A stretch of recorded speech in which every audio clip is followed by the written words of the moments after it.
This episode of the Tony Robbins Podcast is brought to you by Tony Robbins Results Coaching. Are you ready to experience an extraordinary quality of life? Or maybe you're already doing well, but you know you can take your life to a whole new level. To do that, you have to set yourself up to win. You need a process, a way to consistently grow and produce the results that you need. That's what a Tony Robbins Results Coach can do for you. Whatever area in your life you want to change, your relationship, your health, your career, or your business, coaching is one of the most valuable tools you can have. It's an investment in yourself, and it can yield some of the highest returns. Tony Robbins Results Coaches are hand-selected and trained by the master of coaching, Tony Robbins himself, to have the skills that will empower you with supreme focus, powerful insight, and the accountability needed to achieve everything you've ever dreamed.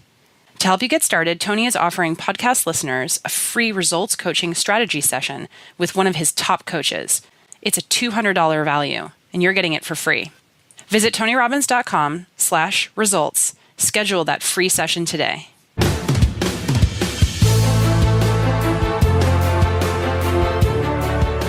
Welcome to the Tony Robbins Podcast. In this episode, we're bringing you an exclusive conversation Tony had with the world-renowned pioneer in integrative medicine and personal transformation, Dr. Deepak Chopra. For those of you who aren't familiar with Dr. Chopra's work, he has his medical training in internal medicine and endocrinology, and he has gone forward to combine Western medical science with Eastern healing and thought practices to create an entirely new approach to medicine, known as the mind-body connection. Dr. Chopra is a fellow of the American College of Physicians, a member of the American Association of Clinical Endocrinologists, an adjunct professor of executive programs at the Kellogg School of Management at Northwestern University, and an adjunct professor at Columbia University Business School. Time magazine described him as one of the top heroes and icons of the century, and the Huffington Post Global Internet Survey ranks him as the number 17 most influential thinker in the world and number 1 in medicine. He's authored more than 80 books, which have been translated into over 43 languages, including numerous New York Times bestsellers. The list goes on. In this exclusive conversation between Dr. Chopra and Tony Robbins, you will learn about the power of the mind-body connection. You'll learn about the power of changing your perception and consciousness, and what it means to become more aware of your body and how it processes intelligence and experience, and how that can ultimately change your life.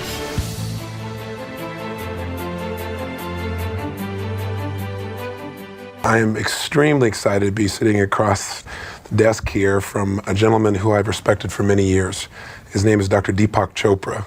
Dr. Chopra has a pretty phenomenal history, and many of you who have been with me throughout the years know how strongly I feel about the power of physiology to shape human emotion, human behavior, and ultimately our destiny, and the choices that we have to make along the way rather than giving the responsibility to somebody else. So to be with Deepak Chopra, I just want you to know this man, I believe, is one of the living masters in being able to teach people the fundamentals of what reality really is, beyond the physical body, what really shapes our lives. So it's really a privilege to be with you, Deepak. It's a privilege to meet you, Tony. I've admired you for a long time. Well, thank you. We're here in Lancaster, Massachusetts, and we're at the Ayurvedic Center, Health Center here. And I think maybe what we could do is start out by just giving people a little bit of your background. You have a very traditional medical background, and yet now you're considered by most to be, I think, the foremost expert in the area of understanding mind-body medicine or psychoneuroimmunology. Why don't you give us a little background? Where did the shift happen for you? The shift happened a while after I had been in practice. I was an academic to start with. I was teaching at Boston University School of Medicine and at Tufts, and for a while at Harvard, and that part was so exciting from an intellectual point of view and so challenging that I was very happy doing that. But when I really started going into practice and seeing patients, I found that the academic intellectual challenges, exciting as they were, really had very little to do with how people got well. Yes. I was sitting there spending all my day writing prescriptions, and at the end of the day I would feel that I had been a legal drug pusher, because what was I doing? I was writing prescriptions for tranquilizers, sleeping pills, and antibiotics. If I ever told my patients, listen, maybe if you stop smoking or cut down on your alcohol or changed your weight, perhaps we could wean you off some of these drugs, And they'd say, well, doc, my mother-in-law says the same thing. She doesn't charge me $50. How do I do it? And if you look back, you realize that medicine perhaps has all the answers, but it doesn't have the technologies to make people want to change. Yes. Or even if they want to change, doesn't have the technologies to show them how to change. Yes. It was very frustrating.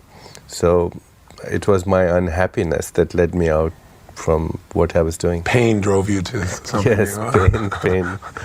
So what was the evolution of it then for you? Where did you begin to look? You were born in India, correct? Right. And so was your experience, your exposure to Ayurvedic medicine back then, were you going back to your roots? What triggered you to go there for the answers? Or did you start out there? No, actually I had a background in India, and some of it was a distorted perception of what Ayurveda was. I used to think of it as some kind of folklore or folk medicine with a lot of herbology, but nothing more to it. In 1980, I started practicing transcendental meditation. In 1985, I was at a medical conference, and Maharishi was there in Washington. And after the conference, he sort of asked me to come to his room, which I did out of politeness more than anything else, because I wasn't interested in anything that had to do with quote-unquote mysticism. Yes. And I found him to be a very practical man. And we talked for a while, and he said to me that I should look, with my background in medicine, I should look into Ayurveda. I was polite enough to say that I would, but I didn't mean to. I left the meeting, and I went to the airport to go home. And at the airport, I met an old friend of mine from medical school, and he handed me a book. He said, "This is about Ayurveda. Maybe you find it interesting." So I said, "There's some message here." Yes. I read the book. It was fascinating. I went back to Maharishi. I said, "Send me to India. Let me meet all the people who are experts in it. I really want to get into this." And I did. Wow. Now, at that time, were you the chief of staff at New England? Yes, I was. They must have thought you were crazy. Yes, I was. And initially, the response was, yes, that I was off the wall. My partners didn't know what I was up to. Some of them were even embarrassed about all the things I was engaged in. But I didn't care anymore. You're on a mission. I was on the mission, yeah. Now, what began to make you believe that you really have found some answers here beyond your traditional medical training? For one thing, I was able to influence people in a way I had never been able to do it. I was able to make them lose weight or stop smoking or give up alcohol, to make them want to be healthy. And then I started seeing some dramatic remissions in chronic illness. I'd have patients come here, for example, and they'd be taking 15 medicines, about 10 for their problem and 5 for the side effects from the medicines that they were taking.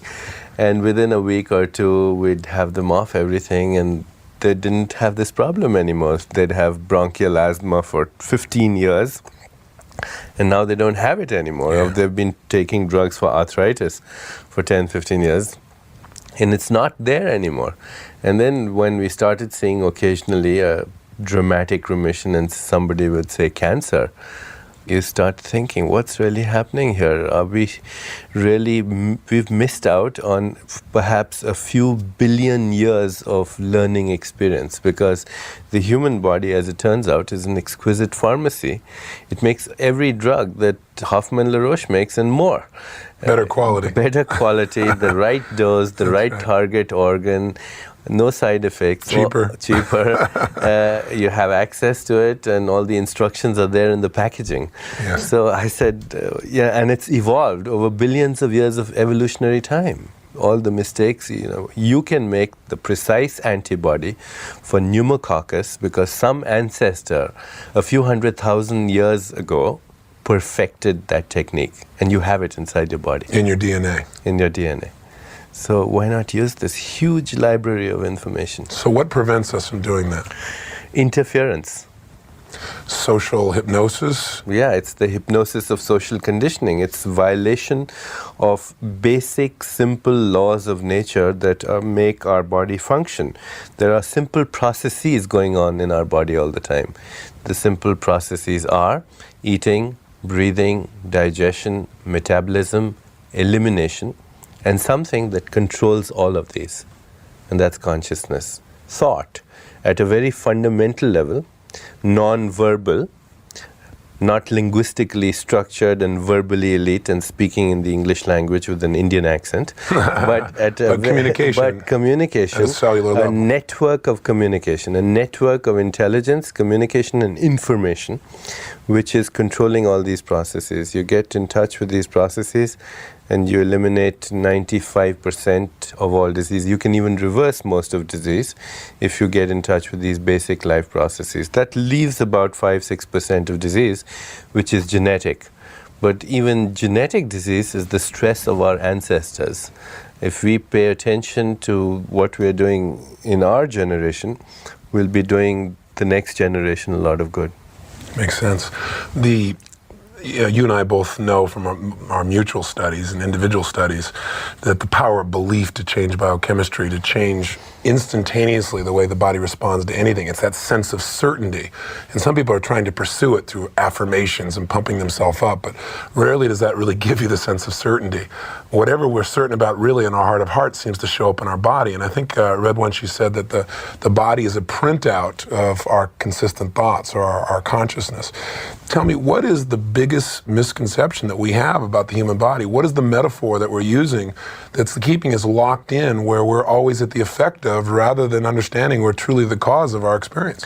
The biggest mistake is that we are steeped in the superstition of materialism. The superstition of materialism says that this world is made up of physical objects in space and time, and if there is such a thing as thought or consciousness, then it's the epiphenomenon of matter. In other words, if I have thoughts and feelings and emotions and desires and instincts and drives and likes and dislikes and passions and hatred, if I believe in God or heaven or hell or salvation or damnation or communism or feminism, all these things occur because there's the dance of molecules in my body. That biochemical reactions somehow produce the epiphenomenon that we call thought. That we are physical machines that have learned how to think.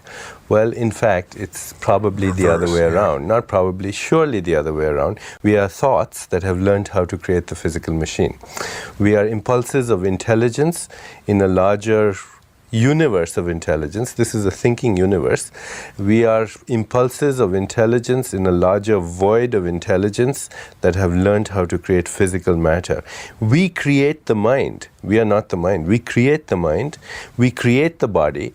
And through our body and our mind, we ultimately create the experience of the world. By itself, the world is just quantum soup. It's a radically ambiguous, ceaselessly flowing field of all possibilities.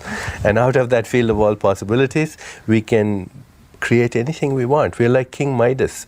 Only he knew only how to create gold. Everything he touched turned into gold. We can create anything we want. Greater level of choice. Infinite choices. Yes. Tell me, what is the body? If you went to a physicist, a really first-class physicist, and asked her, what's the real... Asked her, I like that. Asked her, what's the real nature of the physical body?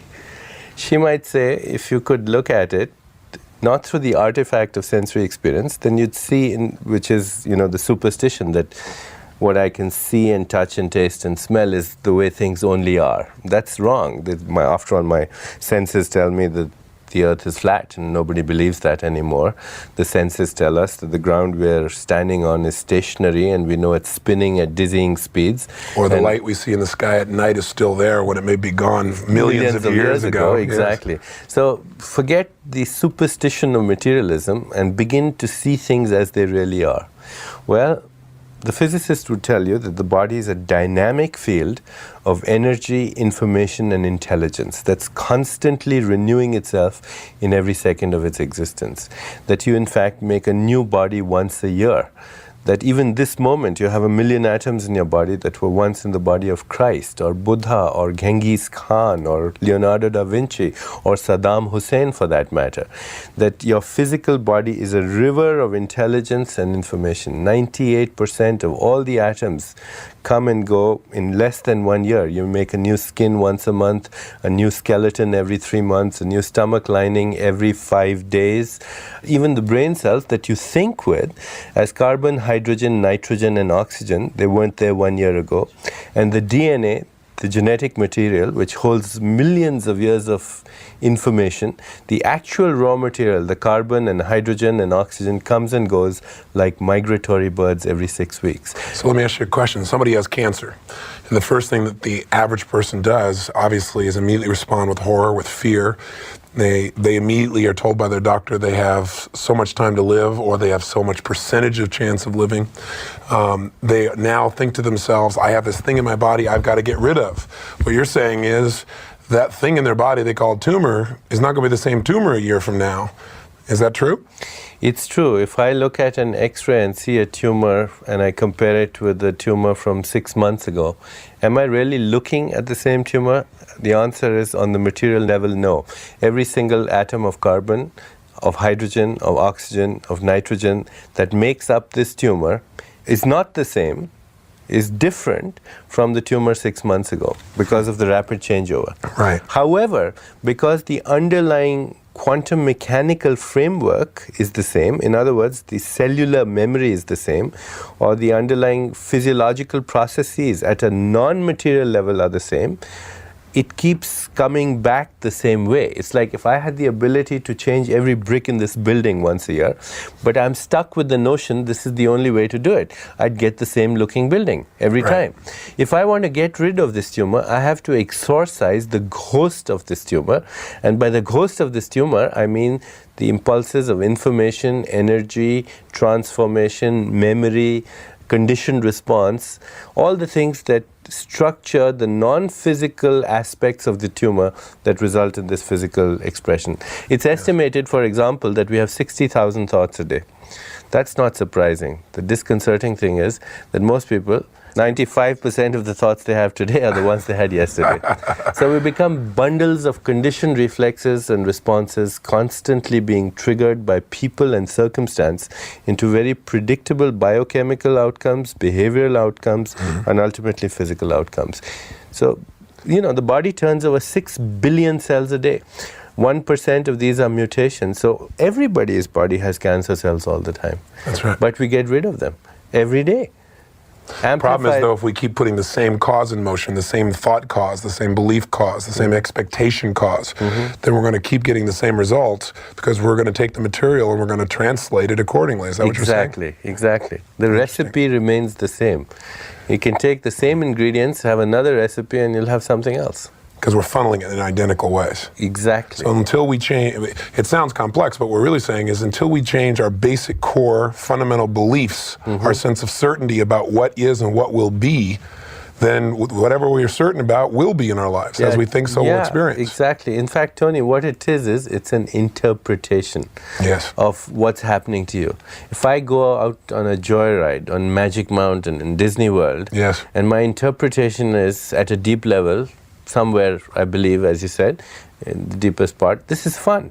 Then my body makes interleukins and interferons. These are powerful anti-cancer drugs. That's right. If you had to buy interleukin to treat melanoma or kidney cancer, a full course would cost you something like $40,000 and a lot of side effects.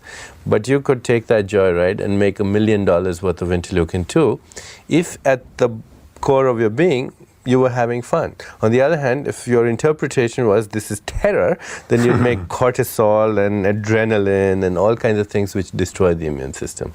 The difference between destruction of the immune system and stimulation of the immune system, a difference which could mean the crucial difference between life and death, is an interpretation. You know, one of the things that I teach everyone is that your experience of reality is information times focus equals personal reality. And it's not just having the information, it's focusing upon it. Whatever we focus upon becomes real for us. So in any moment, there are millions of ways of focusing upon anything, interpreting, coming up with a meaning. Whatever meaning you come up with, you will feel. What you're saying is that whatever meaning you come up with, you'll not only feel, but the fact that you're feeling it, it becomes your reality biochemically. The chemical, the molecule, is the meaning. Wow. The molecule is the meaning. If an experience, I take an experience and I say, this is a very tranquil experience. I'm having the experience of tranquility. At a deep level of awareness, my body, my leukocytes, my adrenal cells, my macrophages will start churning out Valium. This Valium, unlike the one that you buy from Hoffmann La Roche, is the real diazepam. It is the molecule of tranquility. Yes. And it modifies and modulates the activity of the immune system so that cells can do their job in tranquility. The meaning that you give to an event is the event. Yes, exactly. Is the event. What I call it is the label you put upon experience becomes experience. Exactly, because there is no such thing as actual reality. There is only the perception of reality. That's correct. See, and that perception of it is an interpretation that the self makes to the self. So if you can become more effective at setting up your systematic way of interpreting life experience so that the meanings you consistently create are empowering in terms of emotions, then they're also going to be empowering in terms of physiology.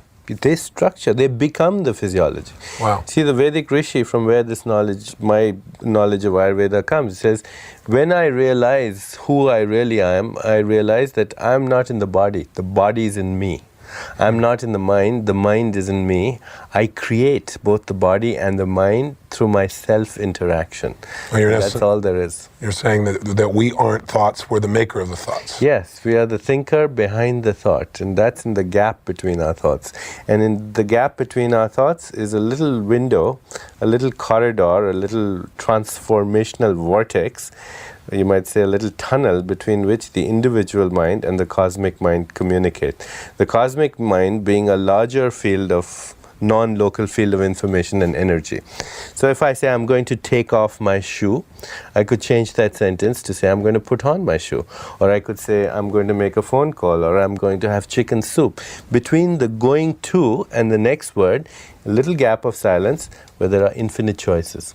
So in every second of our existence, we have these little gaps where we are the thinker behind the thought, yes, who has the ability to make infinite choices. And at any moment, we could change the choices we made in the past. Right. As long as we don't go into cultural or personal hypnosis where we get stuck in a pattern. As long as we realize that we are not the thoughts, we are the thinker of the thought. The thought is something that I create through my own self-interaction. And for that, I think there's a moment, if you take, to stand behind and become a witness of the whole process. It's so obvious that, if I ask you to make a choice, choose this or this, I have two things in my hand. I can always say, I'll take this. Or you can say, you'll take this, because you have infinite choice. Or I'll take nothing. I'll take that. Right. Makes sense. Let's talk about placebos, because everyone's heard about placebos. I don't think most people in our culture realize what a placebo is. I really don't the think word, in fact, of course, the placebo, the word comes from the Latin root, I shall please. Yes. But what a placebo is the mechanics of creation. Originally, when placebos were found, they were discovered with analgesics, painkillers. Yes. So, and somebody found that if I gave you something which wasn't a painkiller, but you thought it was a painkiller, if I told you, look here, Tony, this is something that's going to kill your pain, and even inside there was nothing, not even sugar, it was biologically inert, then you would make something that would relieve the pain. And in fact, I could give you Narcan, which is a narcotic antagonist, and block the effect of the painkiller. In other words, the conclusion of this was that when you believed you were killing the pain with this drug, your body was making out stuff that was more powerful than any heroin you could buy on the street. Wow. millions, in fact 40,000 times more powerful than any heroin, as a result of just the idea that this thing really works. Again, this is not an affirmation. This is not pumping yourself up. No. This is not trying to convince yourself. No. It's just somebody said, if you wear this garlic, I'll tell you what, Yeah. you're going to have the pain disappear. You're going to smell so bad, you're going to run away. Exactly. But when people believe that, Yes. which means when they feel certain, they Yes. send the neurotransmitters out. They hold this thought to be true. That's it. That's it. They hold this thought to be true, then the body sends out this heroin, which is more powerful than anything you can buy on the street. But now, the interesting thing is, I go to somebody else and I give them the same thing, Yes. and I say, this is going to get rid of your ulcer. Now, to get rid of the ulcer, you don't make heroin. You can't make a narcotic. You've got Yes. to make a very specific molecule. It's called an H2 receptor blocker. It has to interfere with hydrochloric acid binding to the receptors. So it's a very specific chemical. Now, I give you the same thing that I gave the other fellow who made heroin out of it. Okay? Now, I give him this other person the same thing. He makes an H2 receptor blocker. I go to a third person and he has high blood pressure and I need to lower his blood pressure. And for him, he needs another specific thing, which is called a beta blocker. It's Yes. another molecule. Yes. And the two couldn't be more dissimilar. He takes the same thing and he makes a beta blocker. Placebos work in cancer. You can go to somebody and you can say, well, this is a very effective chemotherapeutic drug. Not only will the cancer respond, but because they think it's chemotherapy, their hair will start falling out. Yes. They'll develop bleeding in the gums, Yes, and their I've read some of the platelet studies. counts will also drop. Yes. So in each case, what you're doing is you're taking a belief, which is a thought, which you hold to be true, and converting it into a very specific molecule. A biochemical reality in your body immediately. Completely different printout. So in essence, what you're saying then is, if we could just get control of our sense of certainty, that internal notion, as I think you call it, where we actually were the director of it, which we really are anyway. Yeah. We stop seducing ourselves or allowing others to be the director of our own thoughts. We can create any chemical we need to heal our bodies, and is what I'm hearing you say. Is that true? Yeah, because we are the makers of our bodies. You go to a deeper level in your awareness and you end up discovering that, in fact, you do create even the molecules of your body in every Yes. second of your existence. Yes, very powerful. Let's talk about nocebos, because just as a belief that something is going to heal your body can cause you to create the chemicals to make yourself healthy, the belief that something is going to destroy your body can create an equal challenge, can it because not? you see, nocebos are the opposite of placebos. And in Australia, for example, there's an Aborigine culture where if you don't like somebody, you can go to the local witch doctor. And the local witch doctor will give you a little stick, and he says, point the stick at the person that you don't like, and that'll take care of him. And so the person goes, takes the stick and points at the person that he doesn't like, and after a while that person starts throwing up, starts having vomiting, and loses their appetite. They get emaciated, and within 1 week they're dead. See the effect of that idea, the word itself. There's an ancient expression, and first there was the word, and the word was made into flesh. Well, in today's scientific terminology, we can say first there was the quantum event, and that was made into the neuropeptide. But the fact is, that impulse of information literally translates into a space-time event, and that space-time event is a molecule in your body. So the word cancer is a nocebo. I say, Mrs. Smith, you have this breast cancer, it's metastasized to your lungs and bones, and you have only 3 months to live. Now, if she is a believer and she's simple, then she'll take that information and translate it into that reality. When you say she's simple, you mean that she just accepts the doctor as knowing She what accepts the doctor. She has relinquished her power to the words that come out from her doctor. And who's a very caring man, and teaching what was taught him. Yes.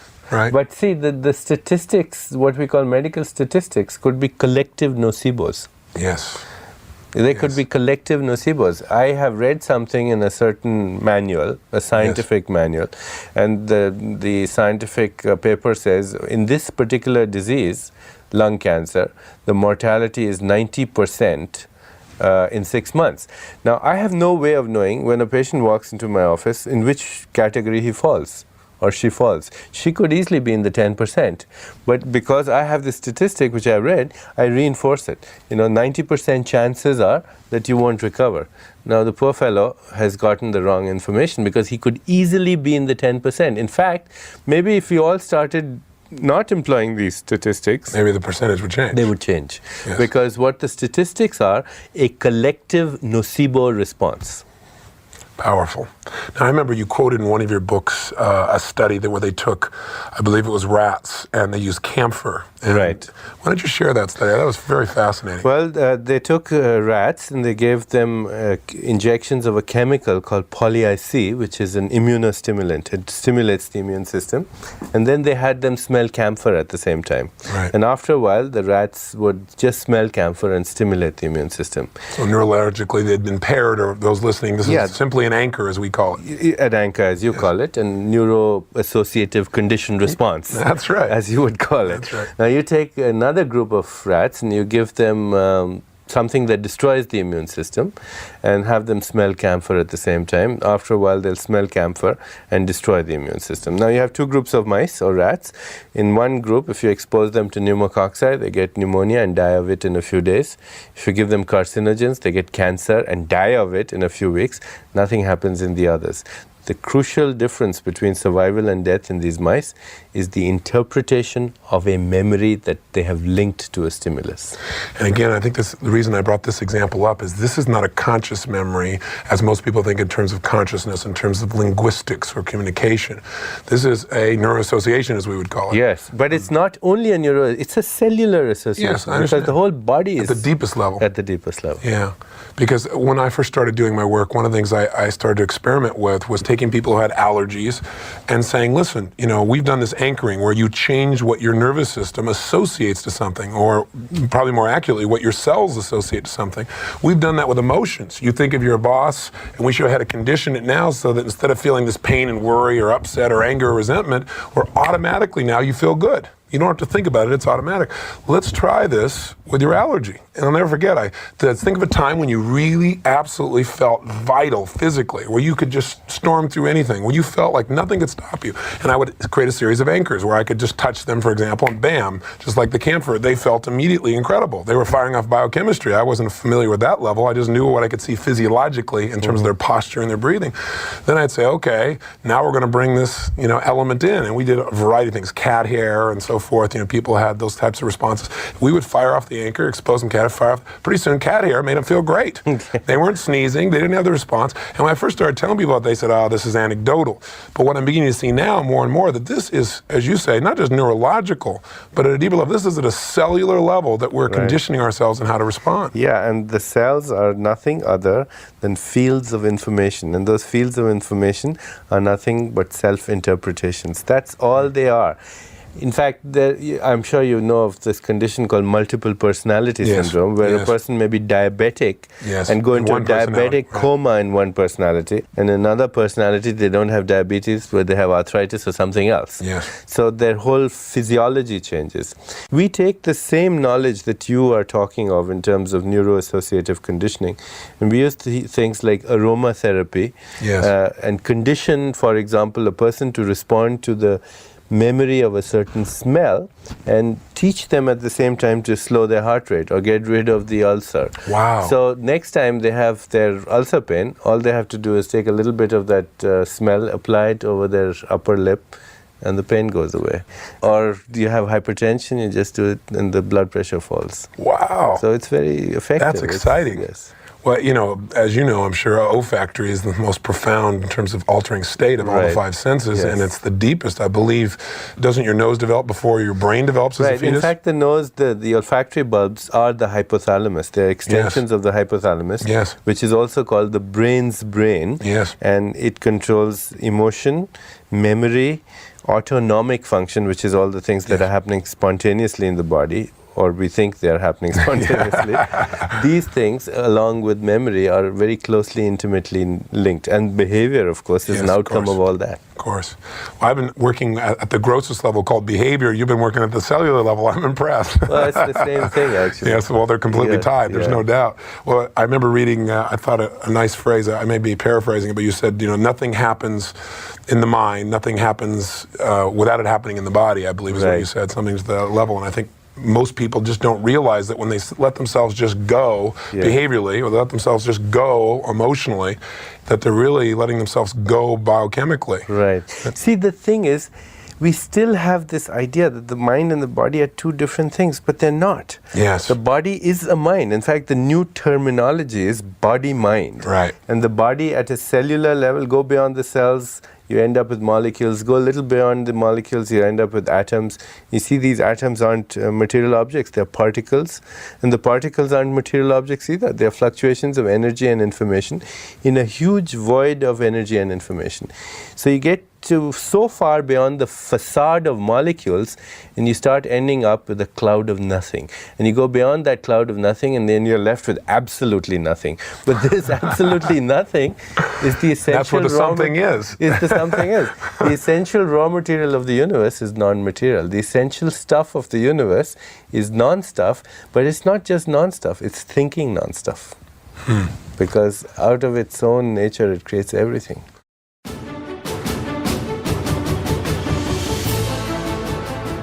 The Tony Robbins podcast is directed by Tony Robbins and hosted by Anna Jorg. Carrie Song is our executive producer. Tyler Culbertson is our associate producer. Brooks Loro is our digital editor. Special thanks to Diane Adcock and Mary Buckheit for their creative review.